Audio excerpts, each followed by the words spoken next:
ભેટી પડે તમને કે તમે જ છો, બીજું તો કોઈ મને સમજ્યું નહીં. થોડી વાર થાય એટલે તમારે કેવું કે આમાં એવું છે તમે બધા માટે બહુ ઘસાવ છો, પણ તમારા નસીબમાં યશ નથી. પત્યું એ તમારા ભક્ત થઈ જાય. અને ત્રીજી છેલ્લી વાત કે તમે બહુ ટેલેન્ટેડ છો, પણ તમારે જ્યાં પહોંચવું જોઈએ ને ત્યાં તમે પહોંચ્યા નહીં. આ 3 વાક્ય દુનિયાના દરેક માણસ માટે સાચા છે.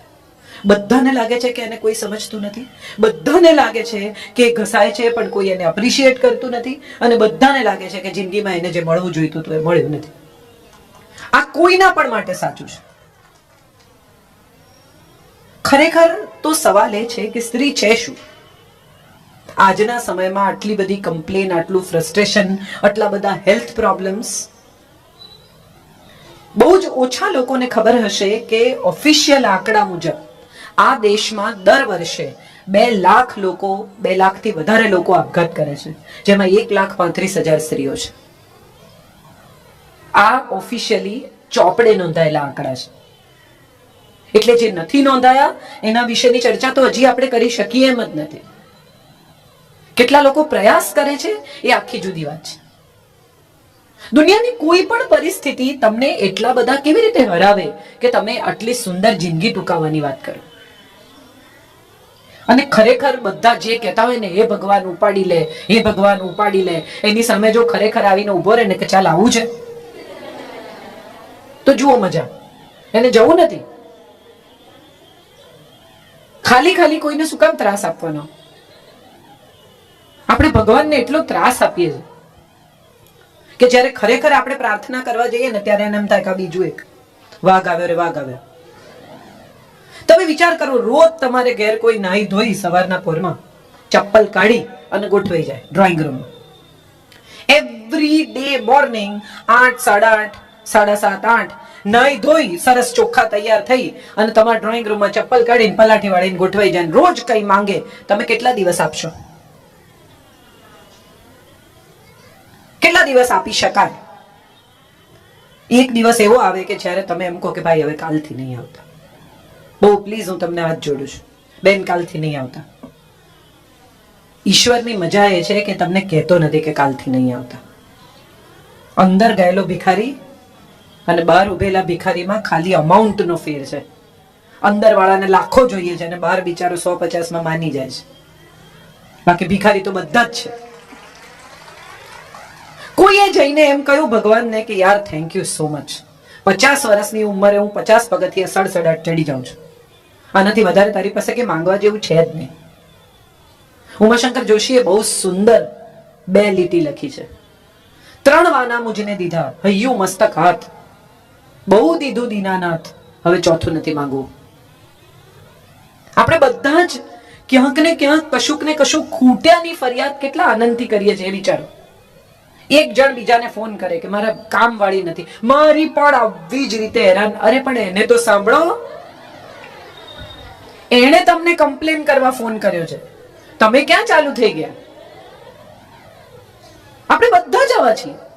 સામેના માણસની ફરિયાદ ધીરજથી, શાંતિથી, સ્નેહથી સાંભળવી એ ગુણ જ જતો રહ્યો છે. હું હમણાં એ જ જોતી હતી કે કેટલી સરસ રીતે નિશાંતભાઈ ઝીણા મુદ્દા લઈને વિમેન હેલ્થ પર વાત કરતા હતા. આખો પરિવાર જેમનો તબીબી વ્યવસાય સાથે સંકળાયેલો છે. ડોક્ટરો વિશે એમ કહેવાય કે જો એના પગથિયા ચડ્યા તો મર્યા, એક પગથિયું ચડ્યા તો તમને બાકીના એવા ચક્કરમાં નાખે, હવે આ ટેસ્ટ કરાવી લો, હવે પેલો ટેસ્ટ કરાવી લો. હું મનમાં અહીંયા બેઠી હતી ત્યારે મને હસવું આવતું હતું કે આ નિશાંતભાઈ આવા બધા તમને પ્રિવેન્શન બતાવીને પોતાના જ ધંધા પર લાત મારે છે કે તમારે આ નહીં કરાવવું પડે, તમારે પેલું નહીં કરાવવું પડે, તો તમે ની રિપ્લેસમેન્ટ નહીં કરો તો એ તો ઓર્થોપેડિક સર્જન છે, એના ધંધા પર પ્રોબ્લેમ થશે. અને છતાં એક માણસ આટલા લોકોને ભેગા કરીને એમની હેલ્થ, એમના માનસિક સ્વાસ્થ્ય, એમના આનંદની વાત કરે છે. કેમ કરે છે અને શું જોઈએ છે તમારી પાસેથી? તમે શું આપશો એમને? ચાલો, તમે તો કઈ નથી આપી શકવાના, થેન્ક યુ કહીને જતા રહેશો. અને તેમ છતાં એક માણસ આટલી બધી બહેનોના સ્વાસ્થ્યની, આટલી બધી બહેનોની જિંદગીની, આટલી બધી બહેનોના વેલબિંગની ચિંતા કરે છે. કેમ કરે છે? એને શું જોઈએ તમારી પાસેથી? કશું જ નહીં. કેટલાક લોકો એવા હોય છે કે જેને કંઈ જ નથી જોઈતું. મેં હમણાં જ કહ્યું ને કે બાલુભાઈએ મને આટલા બધા પુસ્તકો આપ્યા, હું પાછા આપીશ કે નહીં એવું પણ એમણે મને નથી પૂછ્યું. ભલમનસાઈ અથવા મારામાં પ્રામાણિકતા હોય તો હું પાછા આપું, ન હોય તો એમણે કૃષ્ણાર્પણ કર્યા. આવા લોકો છે હજી આ ભૂમિ પર, આ દેશમાં, અને માટે બાકીના બધા જે છે એ ટક્યા છે. આ એમનું બેલેન્સ છે કે જેને લીધે ખરાબ લોકો ટકી ગયા છે. પણ આ નિશાંતભાઈ જેવા લોકો આવા સેમિનાર કરે કે તમને આટલું બધું જ્ઞાન આપે કે સાયકલ ચલાવો ને તમે કેલ્શિયમ ખાઓ ને તમે દૂધ પીઓ ને તમે ફલાણું કરો, તમે માત્ર સાંભળો છો. સ્ત્રીઓની મજા એ છે કે એમને બધી જ ખબર છે. ગૂગલ સ્ત્રી છે કે પુરુષ છે ખબર છે કોઈને?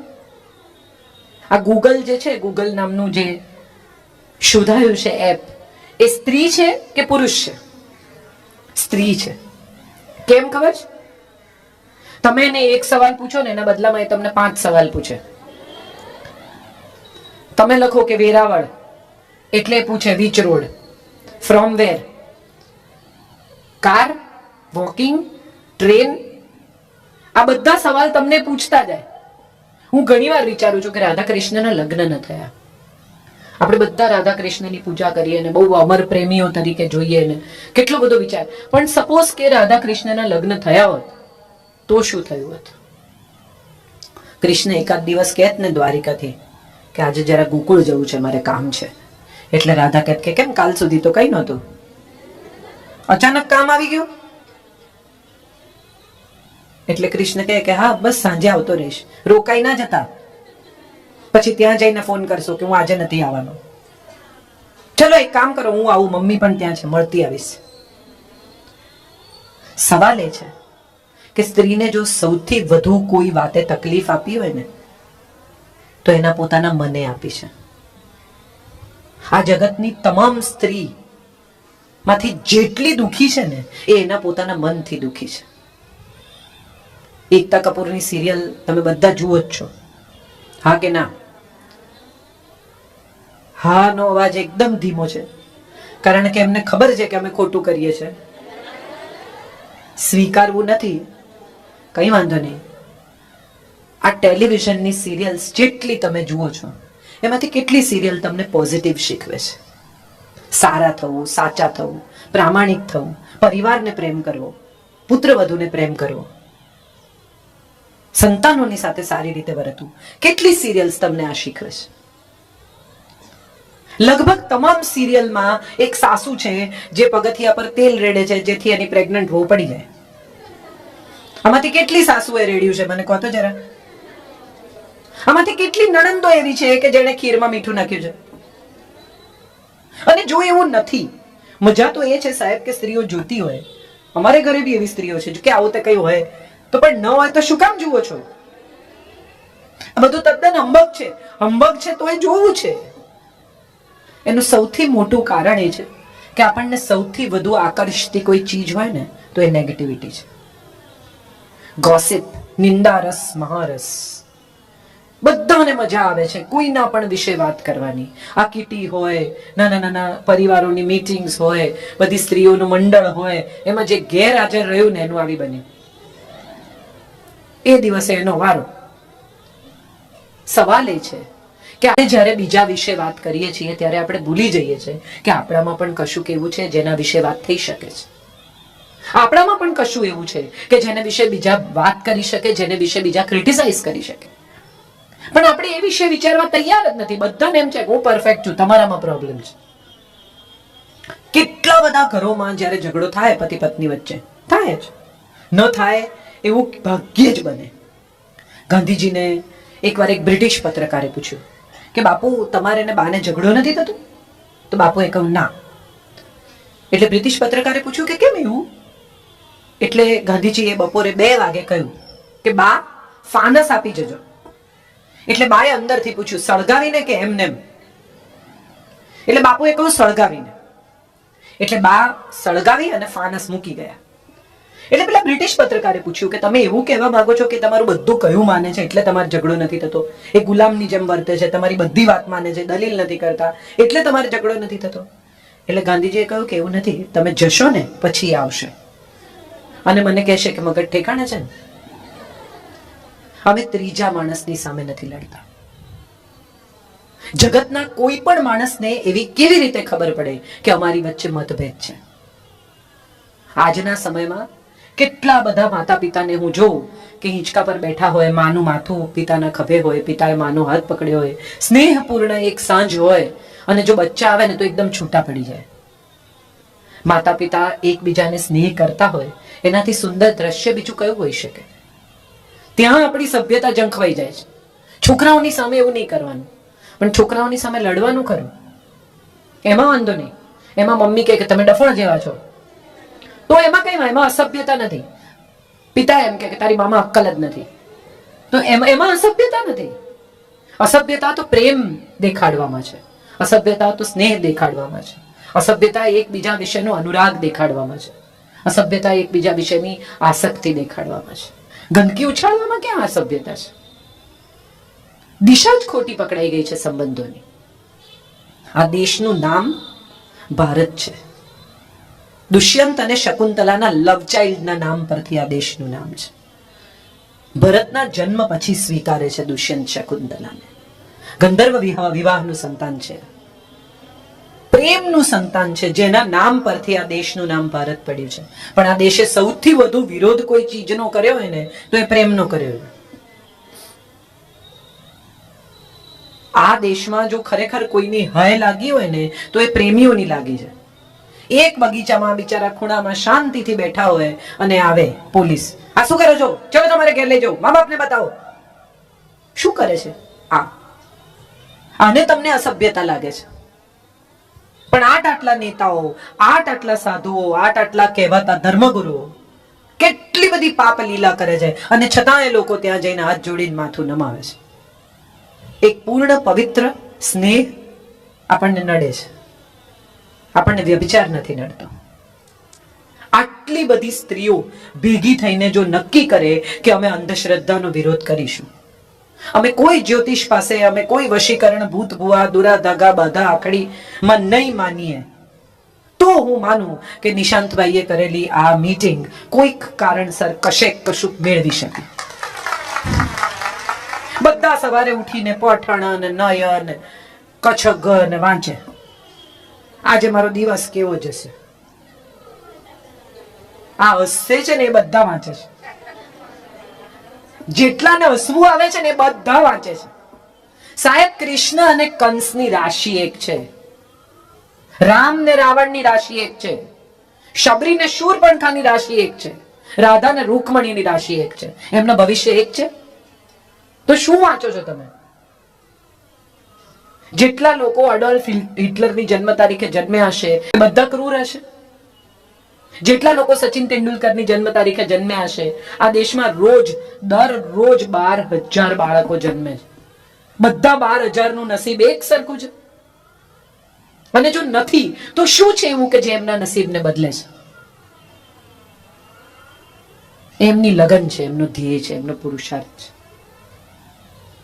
મહેનત માટે પુરુષાર્થ શબ્દ વાપરે છે, મારો બહુ વિરોધ છે શબ્દ સામે. મહેનતને જો તમે પુરુષાર્થ કહેતા હો તો સ્ત્રી કરે એને શું કહેવાય? સ્ત્રી જ્યારે મહેનત કરે ત્યારે પણ એને પુરુષાર્થ જ કહેવાનો. હમણાં વચ્ચે કોઈ પેલું એ ગાતું હતું કવિતા, ખૂબ લડી મર્દાની वो तो झांसी वाली रानी थी. मर्दानी लड़े मर्दानी ना, तो આપણી પાસે છે વીરાંગના શબ્દ, વાપરો. તમે વિચાર કરો કે જે સ્ત્રીઓ સમોવડી થવા નીકળી છે, હમણાંના સમયમાં તો બહુ ચાલ્યું છે ફેમિનિઝમ.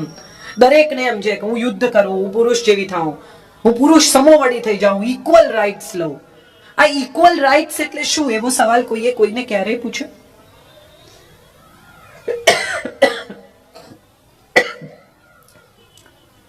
પ્રોપર્ટી ધરાવવાનો રાઈટ, સાહેબ પ્રોપર્ટી ધરાવવાનો રાઈટ આજથી 5 પેઢી પહેલા સ્ત્રીઓ પર. મારા દાદાજી આવીને મારી દાદીને પગાર આપતા, મારા પિતા આવીને મારી માને પગાર આપતા. આજે પણ કેટલા બધા ઘરોમાં એવું છે કે પૈસા આવીને પુરુષ સ્ત્રીને આપે, ચાવી કમરે રહે. પુરુષને બિચારાને પૈસા જોઈતા હોય ને તો એને પૂછવું પડે કે મને પૈસા કાઢી આપ ને, અને તોય પત્ની કે કેમ, શું કામ છે? તો કોનું ચાલે છે?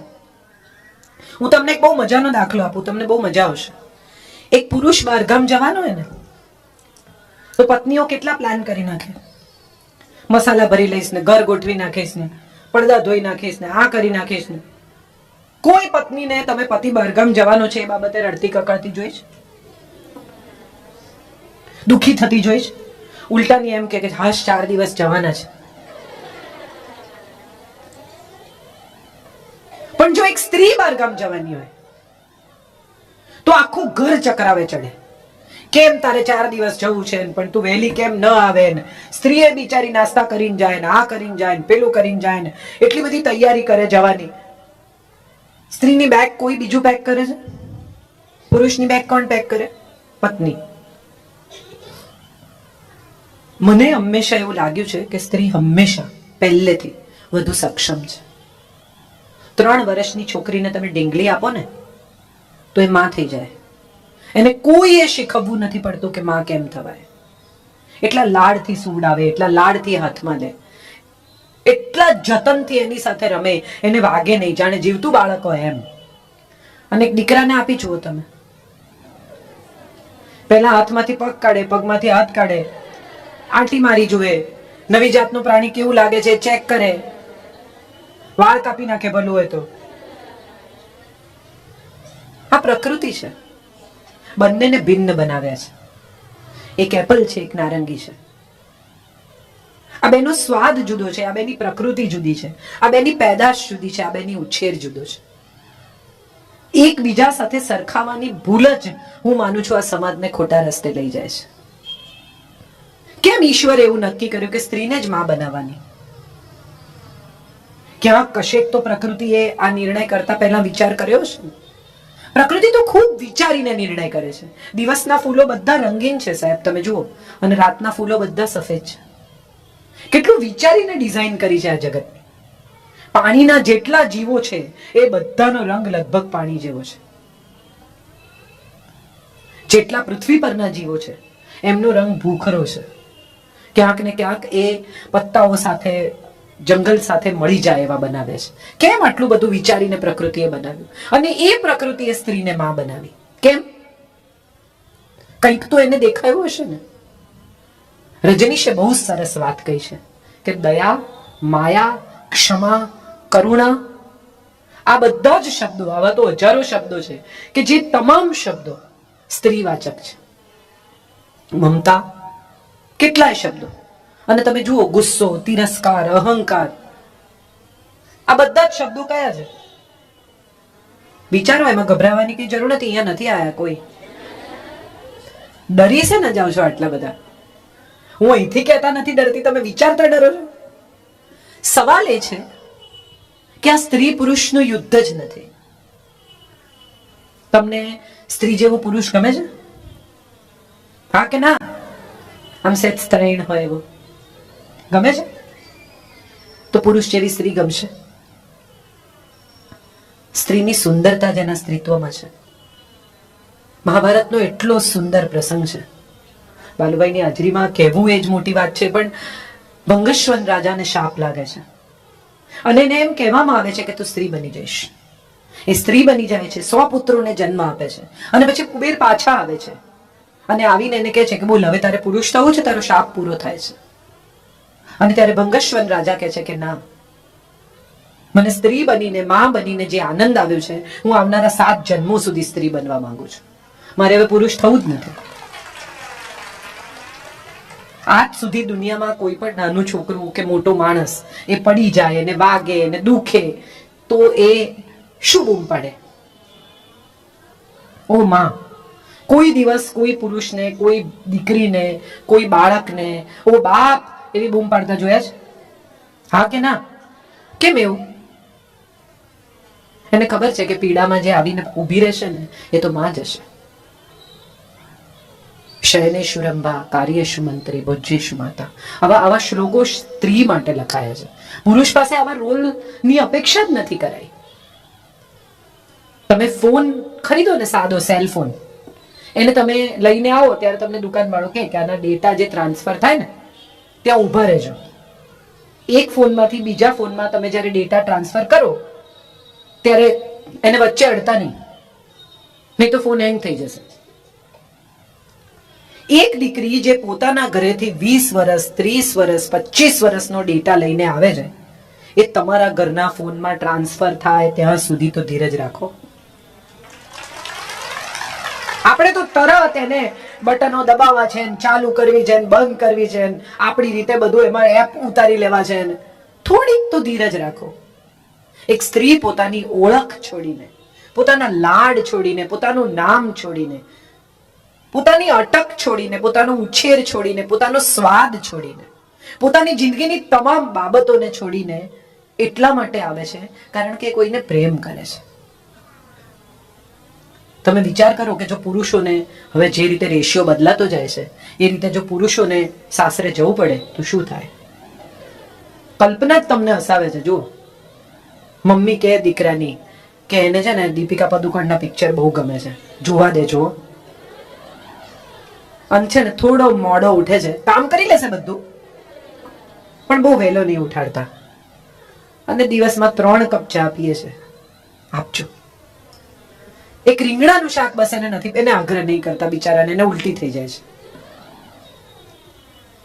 એક માં કોઈ દિવસ આવી કોઈ ભલામણ પોતાની દીકરી માટે કરતી નથી. માં એવી જ સલાહ આપે છે કે તું એ ઘરે જઈને એડજસ્ટ થઈ જજે, એ ઘરમાં ઢળી જજે, દૂધમાં સાકરની જેમ પડી જજે. દીકરી લગ્ન કરે ત્યારે એને શિવ પાર્વતીનું દાંપત્ય એમ કહેવામાં આવે છે. અખંડ સૌભાગ્યવતી ચોખા નાખે ત્યારે એમ કહે કે તને શિવ પાર્વતીનું દાંપત્ય મળે. કેમ રામ સીતાનું નહીં, કેમ કૃષ્ણ રૂકમણીનું નહીં, કેમ બીજા કોઈનું નહીં ને શિવ પાર્વતીનું?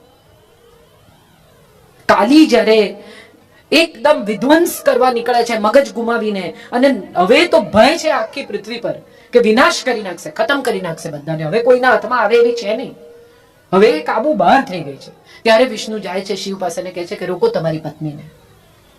અને પત્નીના પગ નીચે સૂઈને શિવ પોતાની પત્નીને અટકાવે છે. જે પતિ પોતાની પત્નીના ક્રોધને અટકાવવા માટે એના પગ નીચે પણ સૂઈ જાય અહંકાર છોડીને, એવા દાંપત્યની આ કથા છે. આપણને બધાને ખબર, બધા પરણેલા છે ને મોટા ભાગના. પહેલા 4 ફેરામાં સ્ત્રી જમણી બાજુ હોય અને ફેરા પૂરા થાય પછી એને ડાબી બાજુ બેસાડે. કેમ? કોઈએ પૂછ્યું બ્રાહ્મણને કે કેમ આવું કરવાનું? આપણે બધા સાડી બ્લાઉઝના મેચિંગમાં જેટલો ટાઈમ પાસ કરીએ છીએ એટલો ટાઈમ આપણે કોઈ દિવસ દાંપત્યના આ નિયમો, આ દાંપત્યની સુંદર પ્રથાઓ સમજવામાં કર્યો? 50,000 રૂપિયા બહેનો ઇન્વેસ્ટ કરીએ ને તો કેટલા સવાલ પૂછીએ આપણે. વીમાવાળા આવે ને તો તમને બીવડાવે, તમે નહીં હો તો, અરે ભાઈ હું નહીં હોઉં ત્યારે નહીં હોઉં, અત્યારે તો છું ને. જમણી બાજુથી ડાબી બાજુ એટલા માટે બેસાડવામાં આવે છે કે ડાબી બાજુ હૃદય છે, અને આ હૃદયની હવે તું માલિક થાય છે. આજ પછી મારા હૃદય પર તું માલિક હોઈશ, માટે તને હું ડાબી બાજુ બેસાડું છું. કેટલી સુંદર પ્રથા છે. હૃદયાગ્નિ કે છે, હૃદય સામ્રાજ્ઞી કે છે, અર્ધાંગિની કે છે. તમામ મહત્વના અંગો શરીરમાં ડાબી બાજુ આવેલા છે, માટે ડાબી બાજુ બેસાડવામાં આવે છે. સપ્તપદીના 7 વચનમાં 7મા વચનમાં કહેવામાં આવે છે કે હવે 7મા પગલે આપણે મિત્રો બનીએ. ફ્રેન્ડ્સ થી બેટર કઈ રિલેશનશિપ હોય? દોસ્તી એ દાંપત્યની ઉત્તમ શ્રેષ્ઠ કક્ષા છે. મેં એવા કેટલા યુગલો જોયા છે કે જે એકબીજા સાથે હસી શકે, જે પત્નીની આંખ ન હોય તો પતિ એની આંખ બને, એને બધું જ એના પતિ કરી આપે. અને તમે એને પૂછો કે તમને થાક નથી લાગતો તો એમ કે આખી જિંદગી એણે કર્યું, હવે મારો વારો છે. કેટલું સુંદર દાંપત્ય. પ્રણામ થઈ જાય મનોમન, જેટલી વાર યાદ કરો એટલી વાર. એવા દાંપત્યો હોય છે. અને આ બધું સ્ત્રીઓએ માણ્યું છે. સ્ત્રીઓ ફરિયાદ કરે આખો વખત, એમને શું, એમને તો જતા રહેવાનું, એમને તો ઓફિસ જતા રહેવાનું, અમારે ઘરે રહેવાનું. ખરેખર આ બધી સ્ત્રીઓએ યાદ કરવાનું છે કે ઘરમાં તમારા 3 એસી હોય, 4 એસી હોય, 5 એસી હોય, તમારા પતિ એ એસીમાં કેટલા કલાક વિતાવે છે.